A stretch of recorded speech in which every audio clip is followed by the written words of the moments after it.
বিশ্বকাপের এবারের আসরে স্পেন খেলছে প্রায় নিখুঁত ফুটবল। টুর্নামেন্টের অন্যতম ফেভারিট ফ্রান্সকে সেমিতে শ্বাস নেওয়ার সুযোগই দেয়নি, বিধ্বস্ত করেছে বেলজিয়ামকে, পাত্তা পায়নি রোনালদোর পর্তুগালও। বিশ্বকাপে স্পেন তাদের পথে আসা প্রায় সবাইকেই এক কথায় গুঁড়িয়ে দিয়েই পা রেখেছে ফাইনালে। তবে মিলিয়ন ডলার প্রশ্ন, অল ইম্পর্ট্যান্ট ফাইনালে আর্জেন্টিনা কি পারবে লা রোহাদের জয়রথ থামাতে? উত্তর খোঁজার চেষ্টা করছেন মুমসাদ দিনুরি। কালার এক্সপার্ট ডার্ক স্যাপ এবং মাইল্ড অন হ্যান্ডস টেকনোলজি সমৃদ্ধ অরিক্স অ্যাডভান্স ডিটারজেন্ট পাউডার আপনার লন্ড্রি এক্সপার্ট। স্পেনের সবচেয়ে বড় শক্তির জায়গা তাদের হাই প্রেস।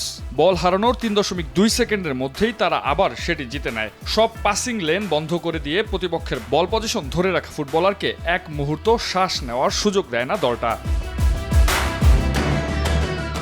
স্প্যানিশদের পুরো প্রেসিং সিস্টেম দাঁড়িয়ে আছে একটি ধারণার উপর, প্রতিপক্ষ চাপে পড়ে ভয় পাবে, ভুল করবে আর তারা বল জিতে নেবে। লুইস দে লা ফুয়েন্তের দলের সবচেয়ে বড় দুর্বলতাটাও লুকিয়ে আছে তাদের সবচেয়ে বড় শক্তির মাঝেই। তবে এই ভয়ঙ্কর প্রেস চালানোর জন্য স্পেন তাদের ডিফেন্সিভ লাইন অনেক উপরে নিয়ে আসে। আইমেরিক লাপোর্তে এবং পাও কুবার্সি প্রায় মাঝমাঠ পর্যন্ত উপরে উঠে আসেন। প্রেসিং সফল হলে এটি ভয়ঙ্কর অস্ত্র। এতে পুরো মাঝমাঠ ছোট হয়ে যায়, নিজেদের অর্ধেই আটকা পড়ে প্রতিপক্ষ।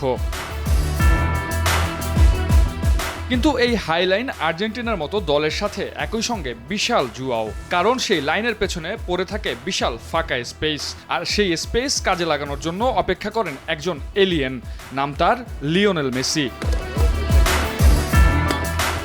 প্রেস ভেঙে বল যদি মেসির পায়ে পৌঁছায় আর তিনি যদি মাত্র 1 বর্গমিটারও জায়গা পান, স্পেনের ওই হাইলাইনের পেছনে এমন একটি পাস ডেলিভার করতে পারেন যাতে তাসের ঘরের মতো ভেঙে যেতে পারে স্পেনের হাইলাইন ট্যাকটিক্স। একটি পাসেই হয়তো তিনি আইমেরিক লাপোর্তে এবং পাও কুবার্সিকে নিজের দিকে টেনে আনবেন, তাদের অবস্থান বদলাতে বাধ্য করবেন আর খুলে দেবেন সেই ডেডলি করিডর যেখানে ঢুকে পড়বেন লাউতারো মার্টিনেজ কিংবা হুলিয়ান আলভারেজ। তবে কৌশল যাই হোক, শেষ পর্যন্ত মাঠের ফুটবলই গড়ে দেবে পার্থক্য। একদিকে নিখুঁত প্রেসিং আর ছন্দময় ফুটবল, অন্যদিকে অভিজ্ঞতা, দলগত একতা আর মেসি জাদুতে ভর করা ডিফেন্ডিং চ্যাম্পিয়ন আর্জেন্টিনা। শেষ পর্যন্ত কার হাতে উঠবে শিরোপা, উত্তর জানা যাবে মাঠের লড়াইয়ে। মুমসাদ দিনুরি, RTV।